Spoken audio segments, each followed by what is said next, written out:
Hello friends, आइए आज पढ़ते हैं इंटीग्रेशन का शॉर्ट ट्रिक। देखिए दिया हुआ है इंटीग्रल इंटीग्रल 3x प्लस 4 का होल पावर 5 dx। देखिए यदि मेरे पास x के पावर 5 यदि होता तो हम करते क्या, x के पावर 6/6 मतलब जितना पावर होता है उसमें ऐड कर देते हैं। तो ये मान के चलो मेरा x ही है, तो x के पावर यदि 5 है तो इसको आप लिख सकते हो यानी 3x प्लस 4 का होल पावर। अब एक पावर बढ़ेगा तो कितना हो जाएगा 6/6।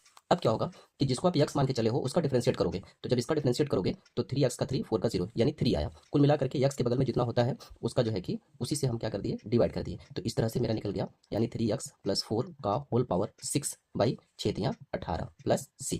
ये हमारा इंटीग्रेशन हो गया। जैसे मान लो अगर इसी तरह से अगर e के पावर मान लो जैसे अगर 5x प्लस 4 होता तब हम क्या करते, तो उसी तरह से e के पावर x का डिफरेंशिएट हम जानते हैं e के पावर x होता है, तो झट से लिख दो यार यानी e के पावर 5x प्लस 4।